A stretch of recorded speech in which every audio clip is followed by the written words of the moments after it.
Hello, you wonderful people, and welcome to another episode of Super-Fanta-Fi. This being a show where we talk about TV shows of the supernatural, fantasy, and or science fictional genre. For today's episode, I'm going to talk about the latest episode of The Outpost. A lot of really interesting things went down in this episode, so let's break it down. Well, first and foremost, Talon being threatened by someone was like, oh man, she's gonna have to deal with the whole thing of like, oh, that's your blood, your black blood. But then the lady's like, oh my god, you're Talon, like you're trying to get back to the Outpost. I heard about what you did, like, you know, against Yavala. I'm like, hey, she's a celebrity. I was like, that's cool. It's like, don't worry, we'll give you whatever you need. She's like, don't worry, I'm gonna heal fast. I just need a horse and I'm good. It's like, good. Sadly, Janya shows up and kills the entire village. I was like, that sucks. Also, just like, that's a rapid kill. I mean, because she's always going to be able to store that energy for later. I mean, there's 2 more gods to wake up, and if they ever get injured, once again, they have a permanent healer on their squad. So it's like, they're already tough enough to kill, and you add in someone who's constant. Like, that's why I'm saying, like, Janya has to be the first one to go. She has to die. Because, I mean, they even talk about later on, her power, like, she could drain a lot, but once again, like, once these gods are, like, fully back, like these Kinj's powers are on a whole other level, because when they're just in people and not in their original bodies, you only get a fraction of what they're capable of, and you've seen that multiple times. But luckily Talon was able to get away without them noticing that she was there amongst the village, because they can't actually sense her. They can get in contact, but they can't actually feel and vibe out the others. So her Kinj obviously protected her from the life drain, and she made her way back to the outpost, but told everyone about Tobin, how he died saving him. And it's like, right, their Kinjs are the last ones. So it's like, Garrett's like, we got to do something, like hide you guys away. But it's like, what do you do against this? Like, they have no actual plan. And so they had, have drinks for Tobin. It's like, yeah, I mean, he could have easily gotten away, but he sacrificed himself to save me. Because I'm also, for Tobin, he was trying to do the right thing, considering everything. It's like, right, along with Felicita, I couldn't save her. He even said it himself last episode, like, Talon saved my life, so many lives, I owe her. Like, we all owe her, so the least I can do is save her in her hour of need, considering all she's ever done, And so the conversation now becomes, well, what do they do about the whole who's ruling? Because they've lost 2 queens back to back, and now they've lost their king. Pretty short amount of time going from losing Gwen to getting Felicita to losing Felicita to getting Tobin to immediately losing him. And so it's like, right, we can't tell anybody, because if people find out like Garrett's just in charge, then it's going to throw everything. And like, despite like her ruling with an iron fist, like Felicita was able to get everyone in line. Now just like, if Garrett's in charge, that's going to cause more issues. And obviously Talon's she already turned down the crown in the first place. I thought this was supposed to be the opportunity to immediately give it to her, but it's like, right, she made it clear. It's like, at least Tobin being around, like throwing like Talon back into that, because they also bring up the fact is, like, the Black Bloods aren't too happy with Talon because of her part to kind of play and everything. It's more so on Zed. He kind of makes it seem like that was like the reason why he kept quiet about Talon's part and everything, because he took all the blame so she wouldn't, because in case she ended up becoming the leader, so that's the main reason why. But I guess if they go from like, okay, Tobin's dead, like, it's not going to immediately, like, oh, we'll rally behind Talon, like, it's just too much chaos, so we have to lie about Tobin still being alive, even to Mutt. And it's like, oh man, can't wait for my friend to get back here. You're like, oh, that's so heartbreaking. And speaking of Garrett, him and Talon had the whole conversation about like their relationships, which she's like, wait, you go to Zed about our relationship? He's like, no, that's why I'm asking you. She's like, no, like, that's not a concern. But then she's like, yes, there is a concern, because for her, it's like, she blames herself for not bringing her people over sooner. Yes, you didn't know about what was going to happen, but it still doesn't change the fact. It doesn't, like, you can say it as much as you want of like, it's not your fault. It's not your fault. You shouldn't blame yourself. That, the only person that can forgive the only person that can forgive her is herself, because no one else blames her. Yes, with the outliers of like the Black Bloods that blame her, but obviously none of her friends are going to blame her, because they, it's like, you didn't know what was going to happen. But for her, it's like, it doesn't matter. It feels like, by like letting all those people die, like, it's like I turn my back on my species, and it feels like I'm doing it again if I'm with you. So it's a complicated feeling to deal with, because it's like, right, what about Janzo and Ren? Like, is Ren turning her back on her species? And it's like, no, but Ren's circumstances are different. She's not the one that it was her duty to bring people over and didn't, and I'm the reason why most of the Black Bloods got slaughtered. That's on me. So like it's a different circumstances. It's a different level of guilt of feeling like you're turning on your species. Because obviously like the Rin and Janzo thing was already beforehand, and so was the whole her and Garrett thing, but it's different. It just is. And so her guilt about that is kind of tugging at her. At the same time, you had Luna. It's like, oh, she hears the voices like she heard from the Skevakor key, and so she gives like that medallion to Janzo, which I love that she's like, I could have sold and got a pretty penny. So he's like, I'm not going to pay you for you handing over something that could save all of our lives, yours included. So no, you're not getting paid for it. But it turns out I love. Like, because I only figured out what it was a little bit before, because they're pointing out the jewels and everything, and the moment they're like, oh yeah, there's these 3 jewels, and it's like, oh right, weren't they buried together? I was like, it's a map to show you where they are, which begs the question, who made the map? Like, was it some survivors at the end of it when they were all sealed away, like, right, we need to know where to stay away, or was it the Kavi who, giving the like, I wonder, because I'm curious, like, were they sealed, were like the Kavi sealed away, and then were the 7 sealed away, or vice versa? Like I said, who would, like, I would assume, like, you'd have to know where, like, you need to know where to stay away from. Or I guess if the opportunity, if some great evil ever came about and you needed to resurrect the 7, like, who made that so you would know where the bodies are? I mean, it helps them under these circumstances because it's like, cool, we could sneak in there and kill these gods before they wake up. So there's that whole thing. Which that's an interesting conversation too, because Zed and Talon, because Talon got introduced to 313 and found out that they're slaves, that the Navspore that he's talking about that lets them hear their master's voice is the gold Kinj, Verta, who, like Talon pointed out, like she had all of those in her arms. She had like hundreds, if not thousands. So it's like, okay, so not, once again, kind of good enough reason to go after her. Like, she's one of the top priorities amongst the group as well in that regard.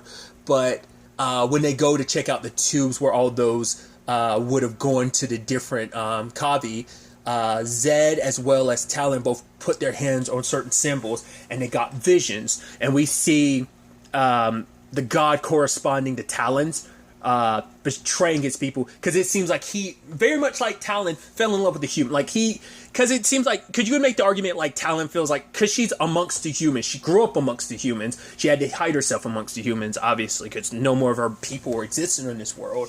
I'm sure that's also an element to it, like, because Talon thought she was alone for so long, so it's like when her people got slaughtered, that's probably also like a deep, like, issue with this is the fact is that, like, I let these other people get slaughtered. It's like I couldn't do anything for my village, my mom, my brother, but I had an opportunity to make up for it by saving the other Black Bloods. So she hasn't brought it up, but them dying, it's probably reminiscent of her. Like, it's almost like, man, it's like I'm losing people over again. I couldn't do anything I could have done something now, but I didn't. So I think that's why that guilt weighs even here. I didn't even think about it at the time. It's like, right, like, you've watched a whole bunch of other Black Bloods get slaughtered in front of your eyes too, especially those, that entire village was close to you, but I mean, once again, it's like your mom and your brother, you kind of were alone in this world. You were the only one of your kind. You had to cut your ears to fit in with humans. So like, it is there's even deeper layers to, like, I think her guilt. I never really kind of thought about it from that angle, but like I said, I just think it's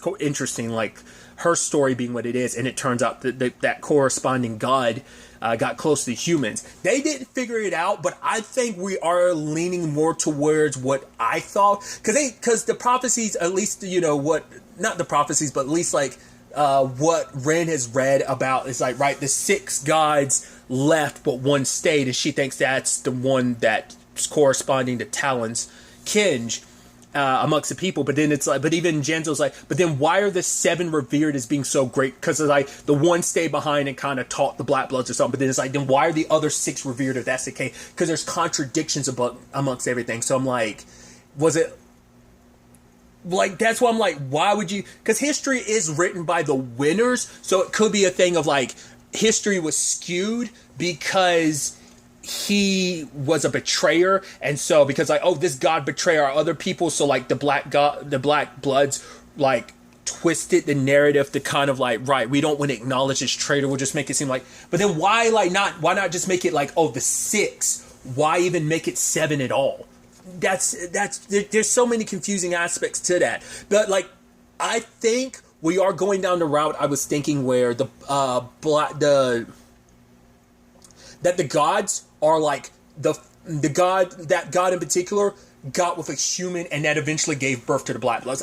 They're making it seem like the Black Bloods already existed. So once again, it's like, it might be specific, because I thought it was like the Black Bloods came about because the gods mixed with humans. That's what I thought it was. That's why I was like, they have black blood, like the Black Bloods have black blood like the gods, but they look more like humans than the Black Blood, than the gods do. So that's why I was thinking like, the Black Bloods are like half human or something. That was my initial thought. But maybe that isn't supposed to be like that it wasn't the full Black Bloods. Maybe it's specifically Talon's bloodline, maybe on her mom's side, maybe even her dad's side, but maybe like part of her, like that's why they were saying like, oh, you're the daughter of the betrayer, because it's not because she's a Black Blood in general, specifically because she's from the same bloodline he's from.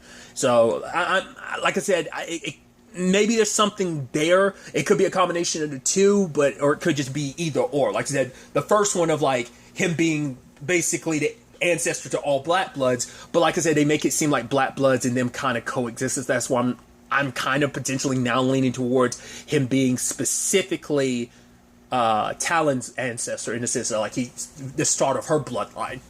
We'll have to wait and see, but because that child in particular, because it's like the gods wanted that child. It's like no, he's become a little too attached to these humans. So the one, interestingly enough, the one inside of Zed is trying to kill the baby, but the one inside of Talon, he ends up saving and stopping the whole thing. So hence why he became the betrayer, because they were supposed to come here and conquer this world, but he fell in love with the humans so much. So, which I think is an interesting development, because you hear the conversation later on that Nerida has with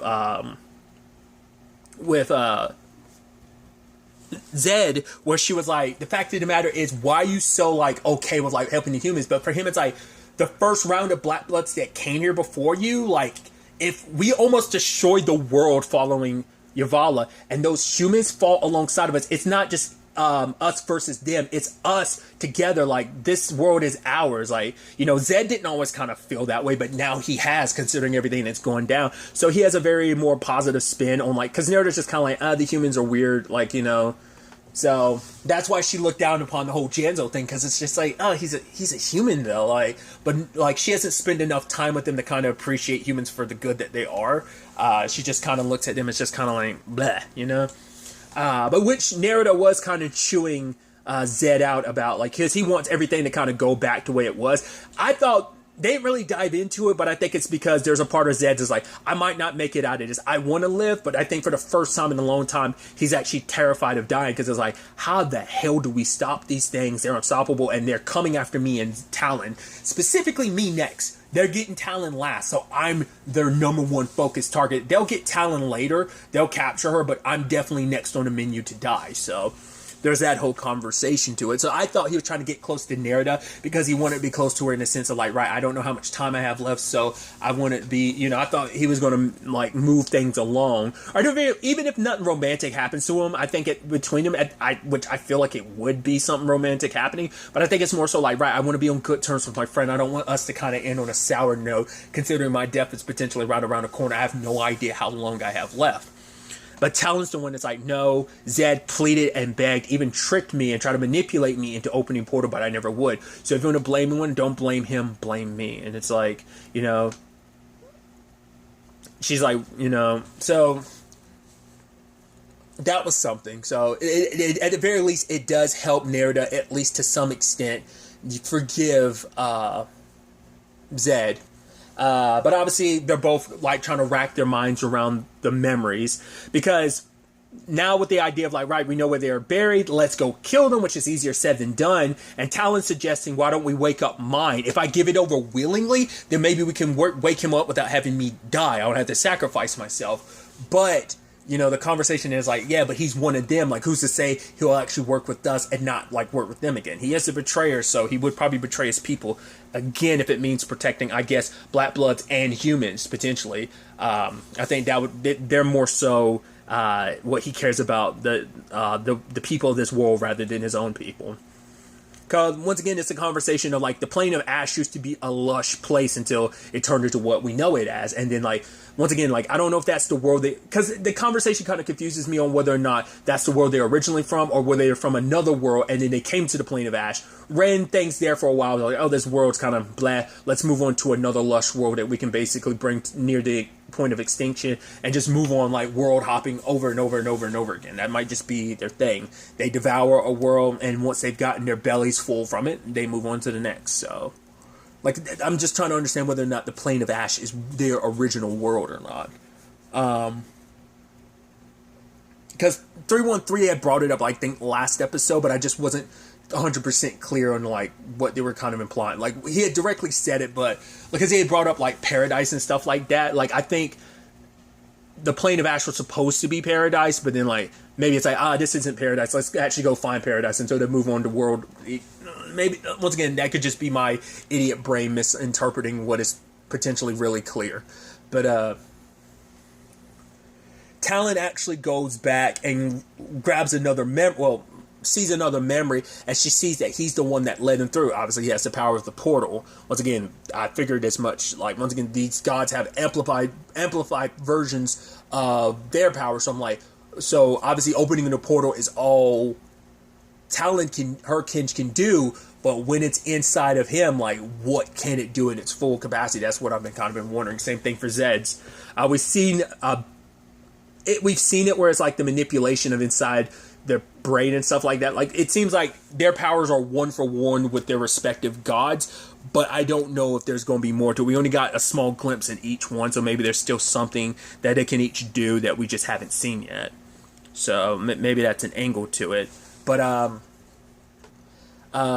Talon had saw that memory, and she was like, oh, like, Zev was right, maybe he can't be trusted. But it's like, once again, you're getting snippets of, like, yeah, he was probably all about that. Yeah, let's go to this world. But then he came to this world, fell in love with the humans, and was like, no, I'm not about to let you wipe them out. I'm not going to let us do what we've done before and destroy worlds. It's like, no, I'm going to protect this world because I've grown fond of these beings. So, once again, just a lot of it's out of context, so she isn't sure what to really believe and trust. So she's all about, like, nah, let's kill that dude now. I was going to have him join us, but, like, Zed was right. We can't trust him. So, once again, it's like that conversation about, like, right, there's the one that stayed behind.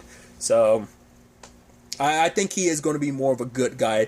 It might be in their best interest to have him. I mean, that's why they want to wake him up last, because he is a betrayer. It's like, right, he'll have to submit to us. We need all 7, but, like, the fact is he'll submit to us if there's 6 of us around. But like I said, I think he must be one of the most powerful ones. I mean, at the very least, they need him. So, like, they can't gang up on him and kill him because, like, no, we need you. So maybe that's why it's like, right, all 6 of us need to be awakened so you have no choice but to submit to us, because maybe even any less than that will kind of give him too much wiggle room to, like, disobey them. And we'll have to wait and see. But obviously, you have Garrett finally telling Mutt the truth, which Mutt, is heartbroken. He's like, no, we need to have, like, an actual, like, big funeral. We need to make a big thing of it. But Garrett's like, we can't do that. Now think of it as, like, a request from your king, from your friend, because, like, there'll be too much chaos ensued if we let people know the truth about Tobin. And for Mutt, it's like, yeah, he's the one person that treated me as not just some idiot or, like, just some bartender. It's like,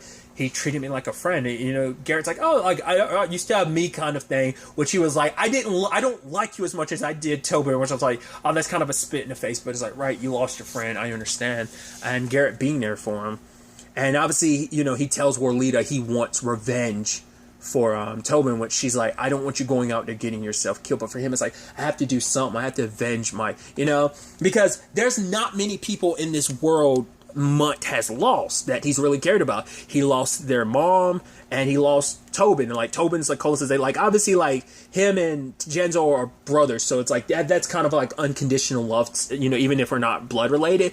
But at least with Tobin, it's like, he didn't have to be my friend, but it's like he was. And they went through adventures together last season and this season, so of course for him it means the world to him. Like, this is, like I said, the second person he's been super close to that he's lost after, Eleanor in season 2. So, but when it comes to their plan to kill the gods, obviously Talon's going after the one that's that hers responds to, and she's bringing Luna along, and Luna's like, just admit it, like, that basically, like, are you really just bringing me along because you need a dragman, or is it because you just, I forgot what she was saying, but basically she was being super cheeky about, like, you just like having me around. She's like, yeah, there's that too. I'm like, I love their relationship, dude, because I think for Talon, it's like having a little sibling around. I think not trying to say like, you're here to replace my brother. It's like, no, I'm wondering, like, if her brother was still around all these years later, would he be about her age, maybe personality-wise, they'd but it's almost like having a little sister around to some extent. I think that's why. I'm sure for Talon more so than anything, it's like having a mini her around. It's like a younger version of her. So it's like, oh, I was like you not too long ago. Like, I grew up kind of to be like, grew up like you to some extent. So it's probably like looking in a mirror at a younger version of herself to a certain regard. So she's bringing Luna along with her, which Luna's like, oh, sure, because like she's gonna go anywhere because she cares very deeply for Talon, and so Zed ends up bringing Nerida along because it's like, right, you want to be a warrior. You're like, a warrior is what you do, and that's who you are, and you don't want to do the whole taking care of children thing. You're like, that's not what you're about, so join me. And they don't go alone. Your boy Munt goes along with them as well. It's like he wants to get revenge, and it's like, and I think it's interesting. Nerida's like, no, bring him along, because I'm like, for her, it's like, right, if we ever get in trouble, we can sacrifice him. But I think what's going to happen is she's going to find out, like, honestly, Munt's actually a good guy. Like, I've had my like view on humans, but then like spending time with Munt might change things. And Warlita's not too happy about it, but Munt's like, I have to do this regardless. So she gives him something, ties it like a ribbon and ties it around his arm. It's like, come back to me. And he's, kissed on the cheek, and I love he runs up to Zed. He's like, did you see that, Zed? I love that. That was pretty neat. But another element to this is actually kind of sad is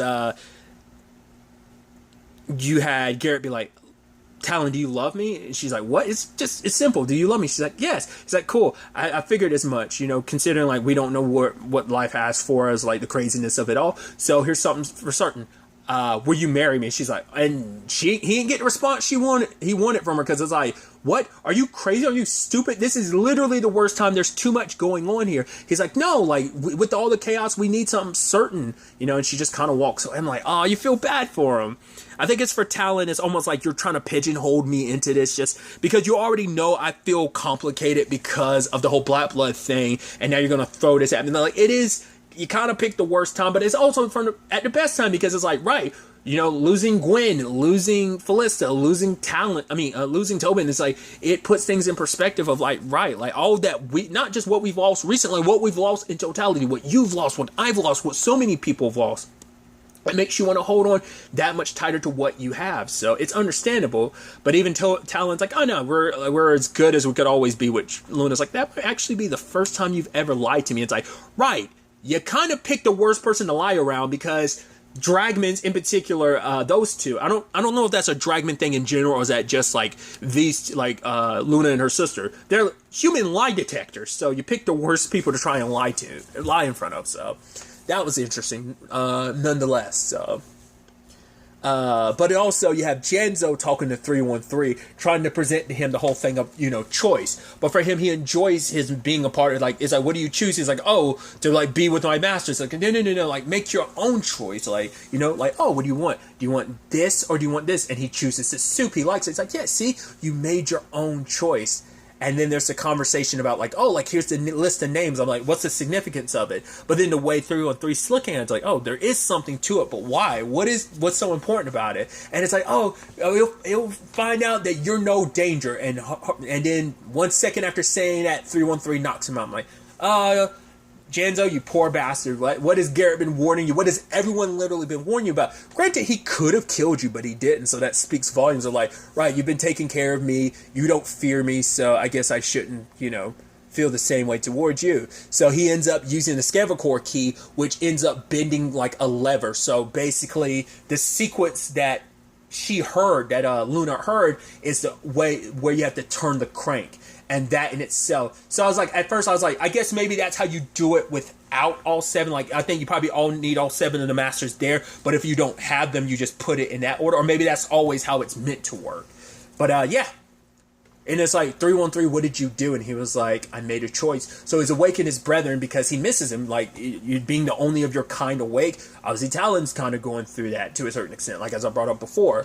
Now, granted, they're not controlled by their masters, so they're going to be in the same state as him. But that's still 1,000 people waking up at once, not being God, like without a guide or being told what to do. So that works. But maybe because, you know, he's gained his own freedom, maybe 313 can point the others in the right direction. Maybe this is a whole Pandora's box that just got opened up. We'll ultimately have to wait and see where the next episode takes us, whether or not there's good or bad from this. We'll have to see, because, you know, Garrett's super not going to be happy about this, especially considering, like, where things with him and Talon ended, so not in a good mood right now, so...